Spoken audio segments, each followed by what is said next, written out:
Auto वाले सब गरीब आदमी हैं, वो किससे किससे लड़ाई करेंगे।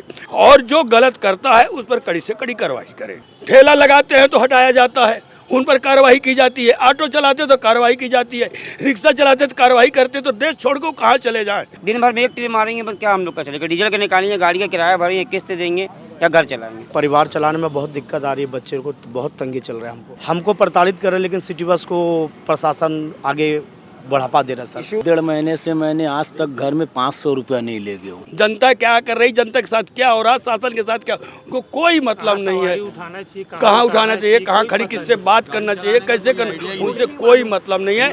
उनको सिर्फ नशे से मतलब है। अंधसेड़ियों पर विशेष कार्रवाई की जाए, ये हमारी मांग। ऐसा हो गया कि गाड़ी का किस्त नहीं पटा पा रहा है, अभी स्कूल चालू होने वाला है, कॉपी बुक खरीद नहीं पा रहे बच्चों का।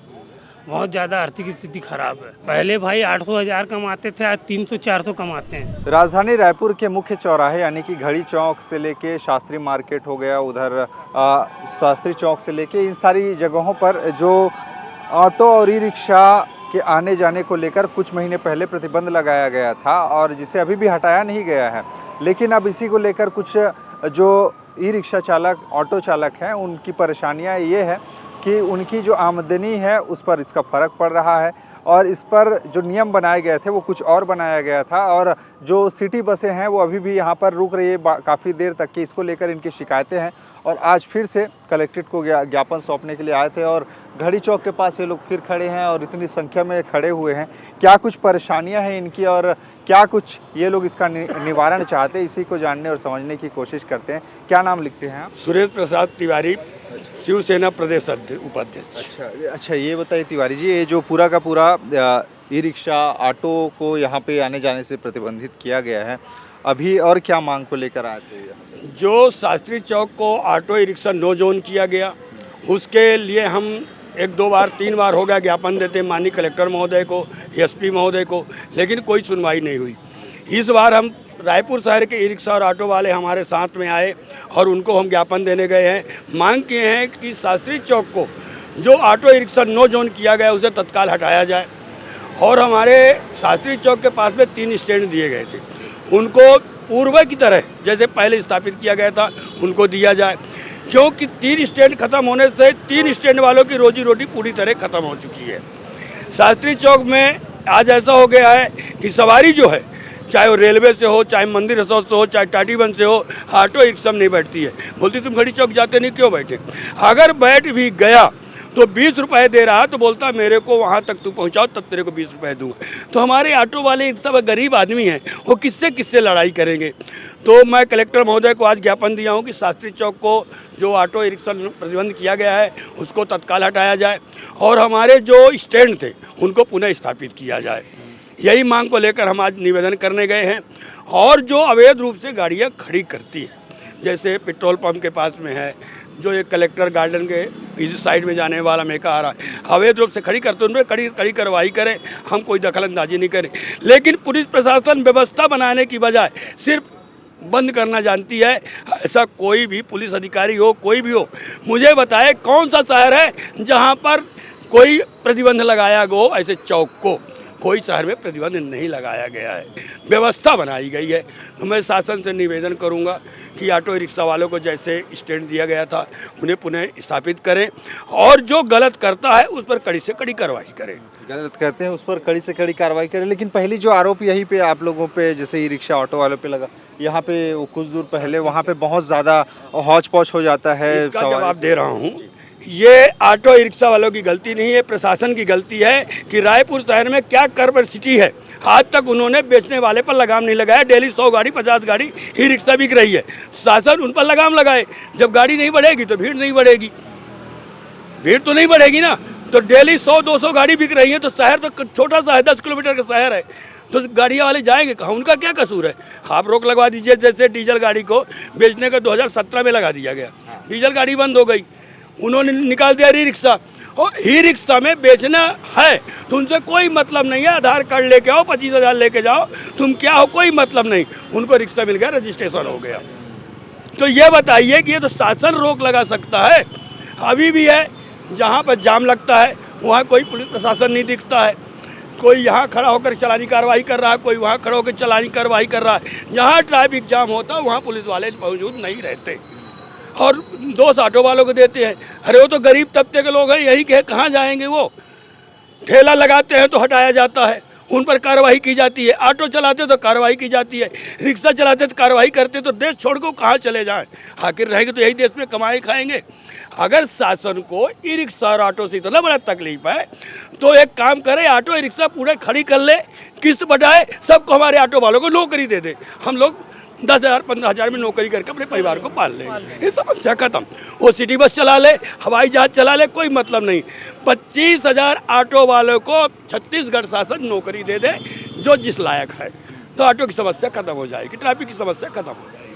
अच्छा, ये जैसा कि बता रहे हैं, इसमें एक यहाँ पे अब तो आना जाना बंद हो गया है, इससे कितना फ़र्क पड़ा है? सर इससे हम लोग को बहुत दिक्कत हुआ है सर। यहाँ से सवारी हम लोग का मेकाहारा से वहाँ से अलग चला जाता है, वहाँ टाटी बनाने वाला यहाँ से चला जाता है, तेली बांधा आने वाला वहीं से चला जाता है, तो हम लोग के पास सवारी नहीं पहुँच पाता। सर आप उधर रोड में चल के देखिए, पूरा रोड आपका, आप वहाँ चल के देखेंगे रोड आपका पूरा खाली दिखेगा आपको। वहाँ पर ऐसा लगेगा लॉकडाउन लगा हुआ है, सवारी आती ही नहीं। हम लोग दिन भर बैठे रहते हैं सर, दिन भर में एक ट्रिप मारेंगे बस, क्या हम लोग का चलेगा। डीजल के निकालेंगे, गाड़ी का किराया भरेंगे, किस्त देंगे या घर चलाएंगे, सीधी बात है। हाँ, ये पूरे की पूरे जैसे कुछ मरीज वाले बता रहे थे। जी सर, जैसे यदि अब क्या आप कभी भी हम सवारी उठाते हैं तो कई लोग उसमें से पेशेंट रहते हैं, तो पेशेंट को मेकाहारा के पास तो उतार नहीं सकते, उनको सिर्फ नेट गेट के पास उतारना है। अब कई जन को बाधा पर टिकट लेके आते हैं तो डीके में तो उनको यहाँ नहीं छोड़ सकते क्योंकि गाड़ी हमारा पाबंदी है।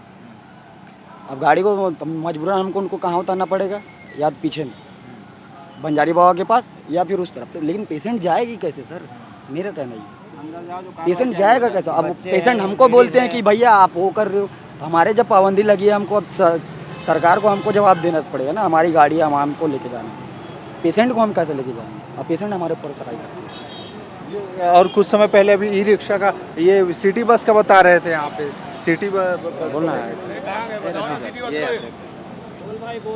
सिटी बस का ऐसा है कि सिटी बस जैसे कि ऑटो को प्रतिबंधित किया गया था, तो हम जब से एसपी साहब से डीएसपी साहब से हमारी बैठक हुई थी, बात हुई थी, उन्होंने बोला था कि ऑटो रिक्शा को मतलब एक हफ्ते के लिए हम बंद करेंगे, प्रतिबंध करेंगे। तो हमने बोला था कि ई रिक्शा को, सिटी बस को भी मतलब उसको भी देखा जाए, उसके लिए भी कुछ नियम कानून लागू किया जाए। तो उन्होंने बोला था कि हाँ ठीक है। हमारे सामने भी उन्होंने सिटी बस वालों को 2-4 बार यहाँ पे डांटा, चिल्लाया, हटाया गाड़ी। उसके बाद फिर वही का वही है, कोई मतलब उसमें प्रोग्रेस दिखा नहीं, जस का तस चल रहा है। और ऑटो बंद बोल दिए तो ऑटो बंद है। अच्छा, इससे आमदनी में कितना फ़र्क पड़ा है? पूरे टोटली लॉस हो गया सर, परिवार चलाने में बहुत दिक्कत आ रही है, बच्चे को बहुत तंगी चल रहा है हमको। और एसपी महोदय खुद बोले थे कि शास्त्री चौक में सिटी बस नहीं रुकेगा बोलकर, अभी आपके सामने खुद ही सिटी बस रुका था। हमको प्रताड़ित कर रहे, लेकिन सिटी बस को प्रशासन आगे बढ़ावा दे रहा है सर, उसी से हमको बहुत दिक्कत जा रहा है सर। हम चले सिटी बस, ऐसे कोई दिक्कत नहीं है, लेकिन उसको बढ़ावा दे रहा है प्रशासन, और हम गरीब तबके के लोगों को, ऑटो वाले को हमको भगा दे रहे हैं। हम लोग को बहुत दिक्कत हो रहा है सर, पेट चलाने में, रोजी रोटी पे बहुत असर हो गया, बहुत दिक्कत, बहुत सामना करना पड़ रहा है। जबकि किस्त की गाड़ी है, किस्त भी नहीं पट पा रही, बहुत दिक्कत हो रहा है भी नहीं जी। जब से ये घड़ी चौक में लॉकडाउन किया गया है ना ऑटो वाले लोग का, तब से भी हम लोग 1-1.5 महीने से मैंने आज तक घर में 500 रुपया नहीं ले गया हूँ। पैसे के लिए कचर किचिर मेरा मन हो रहा है बेचने बाचने का, किस टाइप का हो गया, रोजी रोटी के लिए बस खुलवा दो, ये सब मेरे से विनती है बस। अच्छा, एक चीज़ और जो अभी कुछ समय पहले पहल किया गया था कि जोन बनाया जाएगा जहाँ की ऑटो है उनको उधर ही रखा जाएगा, जिसमें से ग्रीन, येलो ऐसे करके बांटा जाएगा, मतलब पूरे शहर को ऐसे करके। इसके लिए कुछ अभी तक का कुछ आया है? सर सबसे बड़ी बात को पुलिस प्रशासन यातायात के द्वारा हम लोगों को मीटिंग में बुलाया गया। हम लोगों ने बोले सर ये पुड़की ये शहर 10 किलोमीटर का शहर है, कोई महानगर नहीं है कि इसको 4 जोन में बांट देंगे। 4 जोन में बांटेंगे, 20,000 गाड़ी है, 5-5 हज़ार रुपये जब रोड में चलेंगे तो क्या कमाएंगे। आज जब घूम के नहीं कमा पा रहे, 500-700 रुपये बना पा रहे, तो एक रूट में चलेंगे तो और बहुत ज़्यादा प्रॉब्लम हो जाएगा। तो फिलहाल के लिए हम लोग गए थे परिवहन विभाग, तो दिया, तो उन्होंने अभी उसको फिलहाल के लिए निरस्त किया है कि भी ऑटो जोन में नहीं बांटा जाएगा।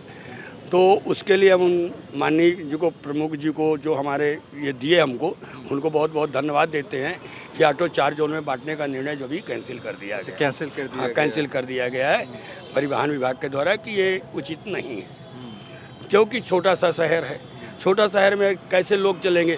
सबसे बड़ी समस्या पब्लिक की हो जाएगी कि अब वो पचपेड़ी नाका से चला घड़ी, इसको स्टेशन जाना है तो हम घड़ी चौक में उतारेंगे, फिर अपना सामान बोरिया लेकर के फिर दूसरे ऑटो में पकड़ेगा, तब जाएगा, तो समय पैसा सब बर्बाद हो, उसका ट्रेन चली जाएगी। ये विचार करते हुए हमारे जो परिवहन विभाग के और हमारे माननीय कलेक्टर महोदय, एसपी महोदय, ये निर्णय लिए है कि अभी ये 4 जोन में बांटना उचित नहीं है, तो इसको अभी फिलहाल वो कैंसिल कर। अच्छा, अभी वर्तमान में जो ज्ञापन आप सौंप के आए उसके लिए क्या आश्वासन मिला? उसको अभी एडीएम साहब आए थे, उन्होंने आश्वासन दिया कि हम चर्चा करते हैं माननीय कलेक्टर महोदय से, एसपी महोदय से और ट्रैफिक से कि किस समय किस कारण से ये प्रतिबंध किया गया था, और उचित देखते हुए आप लोगों को रोजगार देखते हुए हम कोशिश करेंगे कि इसको हटाया जाए और आपके स्टैंड जो है वो स्थापित किया जाएगा।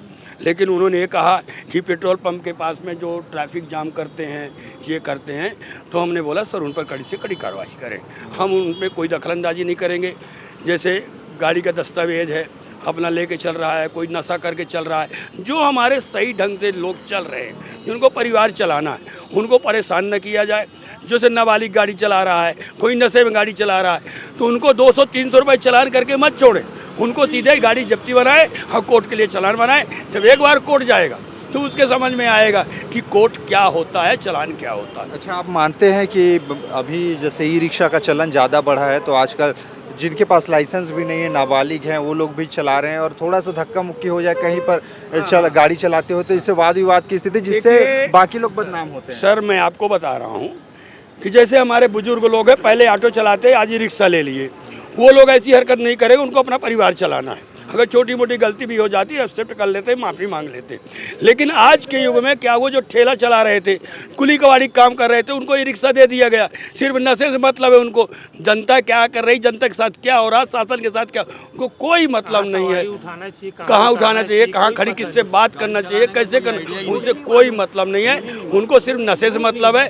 तो नशा मुक्ति करना है तो ऐसे नशेड़ी अगर पकड़े जाते हैं तो उनको बिल्कुल छोड़ा ना जाए, सीधे उनको कोर्ट के चालान बनाया जाए या गाड़ी भर जब्ती न की जाए, उनको 4-6 महीने के लिए जेल भेज दिया जाए, तो समझ में आएगा। अच्छा, तो ऐसे लोग जो आ रहे हैं, तो इनको, जैसे आप लोगों का तो संगठन है, तो संगठन में सदस्य बना रहे हैं या फिर इनका विरोध कर रहे हैं? सुनिए, हम ऐसे लोगों को कभी भी उनको प्राथमिकता नहीं दिए हैं, न देंगे। हमारे ऑटो महासंघ है जो कि उसके अध्यक्ष कमल पांडे जी हैं, उसका वरिष्ठ उपाध्यक्ष हूँ मैं, शिवसेना से प्रदेश उपाध्यक्ष हूँ मैं।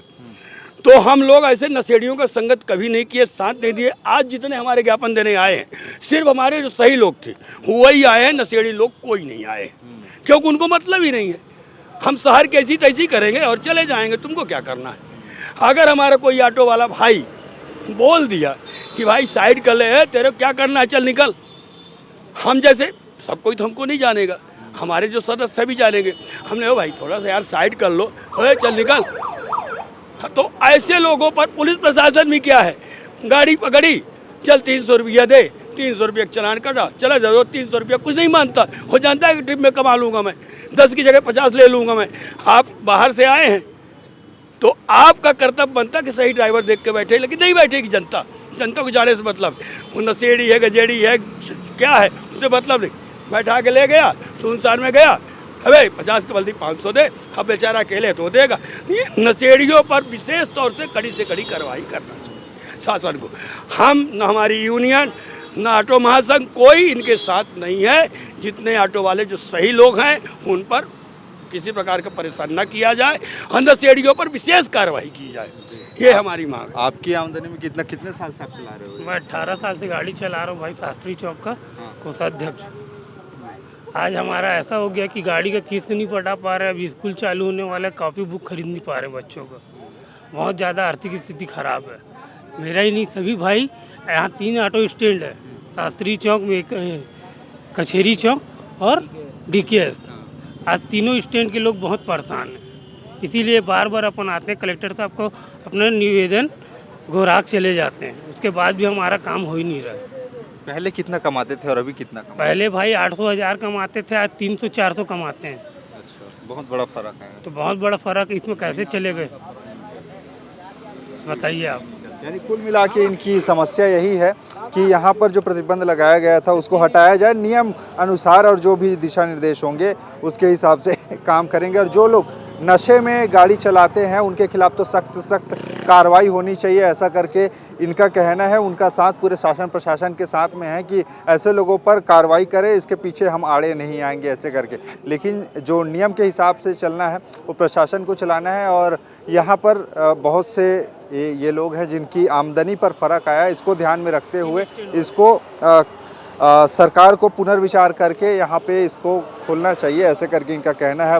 खैर ज्ञापन सौंपे, अब ज्ञापन का क्या असर होता है ये देखने वाली बात होगी। बाकी इन लोगों की बातों को सुनने के बाद में आपके विचार क्या है नीचे बताइएगा, क्योंकि इनका भी अपना दर्द है, घर परिवार है। अब शासन प्रशासन के ऊपर में है इनके लिए क्या युक्ति निकालती है। मामले के बारे में अपने विचार बताइएगा। बाकी खबरें और भी है, इसके लिए बने रहिए छत्तीसगढ़ के साथ में। नमस्कार।